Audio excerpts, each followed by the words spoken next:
have the newest Dallas Cowboy on the line. Let's go. Deuce Vaughn, Dallas Cowboy. Has it sunk in yet for you to hear those two back-to-back like that, Deuce?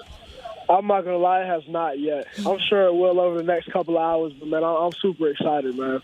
So I hope you weren't watching our coverage. I do hope you were. I hope you were, Deuce. We would have 100% ruined the moment because we were excited, along with everybody else in that war room, about what was about to happen. Explain that moment for you and what it was like hearing that phone call. It was crazy. I was sitting there and just talking to a couple of my friends that were sitting next to me at the party, and I looked down. There was a Dallas a Dallas area code that popped up, and I had to pause for a couple of seconds just to think about it. But got on the phone and heard Jerry Jones's voice, and it's all started to feel a little bit more real. And man, just unbelievable. I can't even put it into words how excited I am right now to get to work. And this is unbelievable, man. Well, Deuce, hey, congratulations of overcoming the character concerns of your dad. Usually that will hurt a player. No, your old man is in the scouting community is one of the all-time greats, and congratulations. I know that your family. By the way, did you get all your ability from your mom? I did. You did? All from the mom's side, man. Your mom has great vision, right? You got that elusiveness Correct. about her? All right, cool. But look, seriously, congratulations. Was it one of those things, when you went into this, though, Deuce, did you have expectations, or did you say, hey, I'm just going to let this thing play, and wherever I end up, it's the will, that's what's going to happen? Yes, sir. For myself, it was never really when I was selected, but it was where. For myself, it was going to be the place with the right fit, the place that had the belief in me to come in and take my opportunity and to be able to run with it. That's how it was coming out of high school at Kansas State, and I feel like that's how it is going to Dallas. A place that can be able to give me a platform to go and work my butt off and eat crumbs to do everything I can to make not only the team successful but myself successful. And I feel like that happened today, and I'm so excited about it. Well, we're excited, man. We've been trying to will this pick to happen all day long, Deuce. Congratulations. We got to talk with your dad, Chris, earlier. What's this process been like? Obviously, you know your dad's been a scout within the organization. The hope was, I don't know, maybe for you it was to land up in Dallas. As you said, you just kind of let things fall where they were. But between you two, I mean, were there conversations about maybe becoming a Cowboy?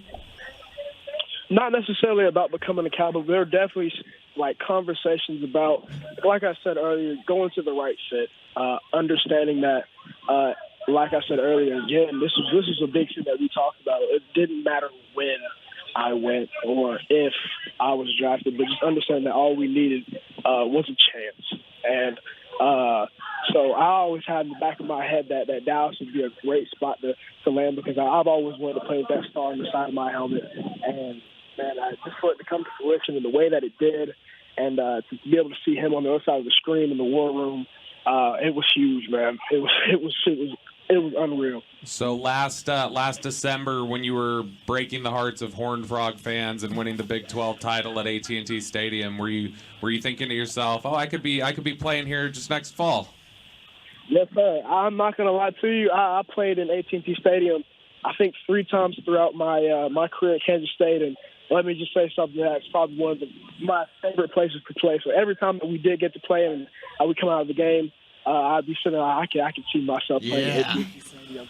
So now to call it my home stadium, man, I'm super excited. Deuce, your size, obviously you've been your size your entire adult life. There's nothing you can do about that. I think you're one of the best offensive weapons in the entire draft class despite that.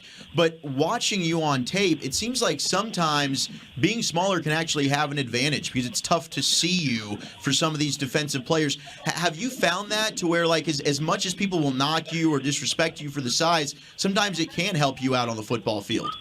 100%. I talked about this with my roommate and teammate at Kansas State, Felix Zamba.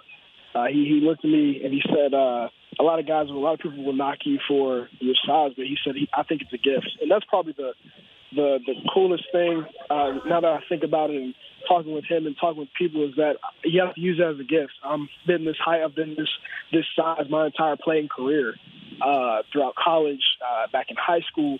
and you find ways to make it advantageous for yourself. The more you play, the more you understand angles, the more you understand how your body works, the more you understand leverage. It just comes naturally. And for myself, like you said, I've been this height, I've been this size my entire playing career, but I found how to be advantageous with it. And I do not plan on stop using that up at this point. Deuce, we spoke to your father briefly about your ability and your ability as a runner, but one thing that really sticks out to me is your ability as a receiver in the slot and what you can do on the run once you get the ball in your hands. Is that something that's important to you to showcase, especially in this NFL where running backs are being asked to catch passes and do something with it?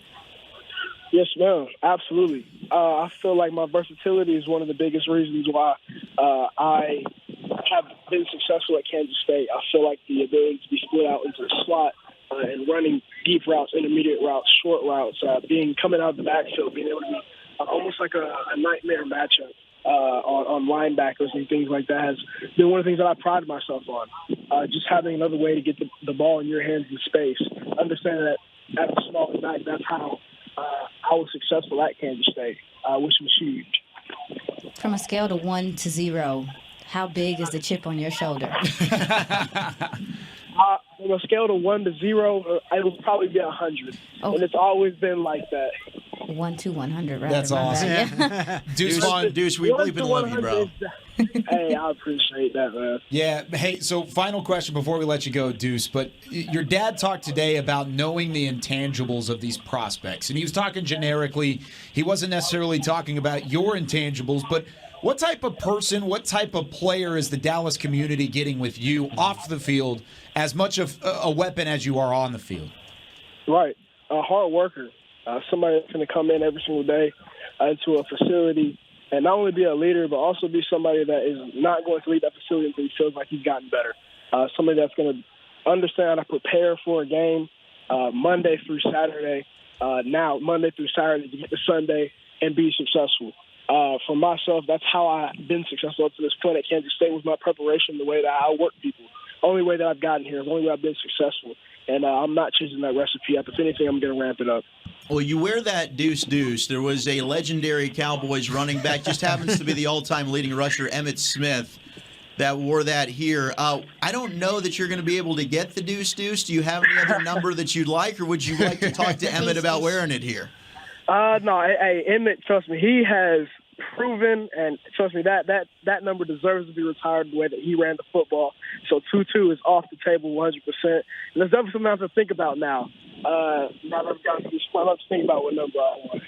Well, that'll be a fun conversation. Probably one of the more fun conversations you've had. But, Deuce, we are so pumped to have you here. We know what type of person your dad is, and we can't wait to have you in the building as well. That's going to be a 1-2 punch that will be a fun thing to watch blossom over the next couple of years. Congratulations on this moment, and we'll see you real soon. Yes, sir. Thank you so much.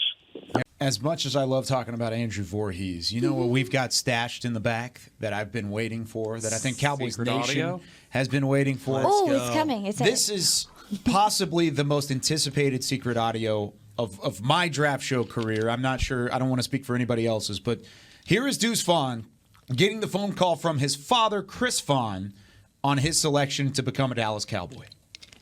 Hey, buddy. How's it going? Hey, it's going good. This is Dad. My phone wasn't working. Look at here, man. You want to come to work with me next week? I wouldn't mind that at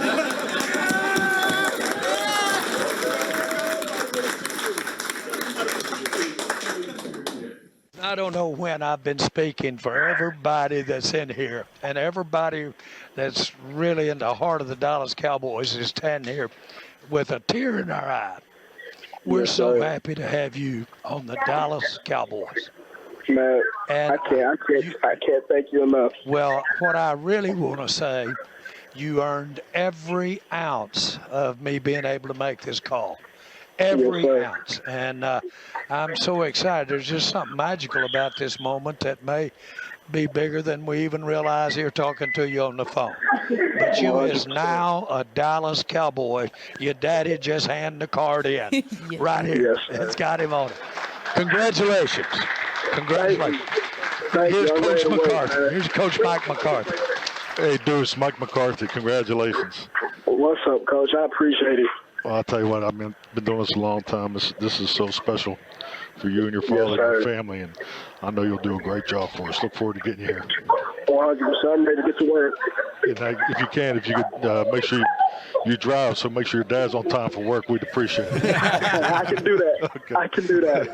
All right, Deuce, we'll see you soon. Hey, we're going to put Brian Schottenheimer on our offensive coordinator. Here you go, Deuce. Deuce, man, congratulations. One of the coolest things I've ever seen in football was your dad making that call. Man, that's unbelievable. It's huge, man. I appreciate it. Yeah, we're thrilled you're part of the family, and I know you're ready to put in this work to go do what you got to do. You already know, man. Let's get to work.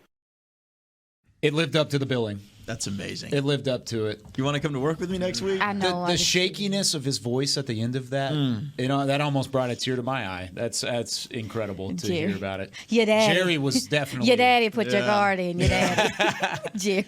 Wow. Unbelievable stuff from that. And Bobby, I know you've been close with Chris for quite some time, too. I'm sure that probably made you emotional. It's awesome. I mean, Chris is just such a good dude, and it's always, I think it get us emotional, even if we didn't all kind of, have familiarity with Chris here and things like that. But it's you could tell when we interviewed great. him today. Yeah. You could tell how much just this day meant. And he didn't know that it was going to be the Dallas Cowboys. Nope. That has to be even more. I mean, just imagine him sitting in that room and then hearing his son, but he's in another war room and he can't really he can't do that. He's but now he gets the opportunity.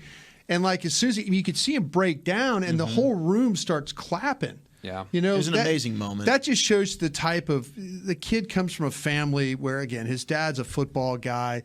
They talk about the mom and stuff like that. It sounds like it's just a really great environment for that kid to grow up in. And he's going to come here and he's going to do things on the field. We'll be watching and we'll go, gosh, dang.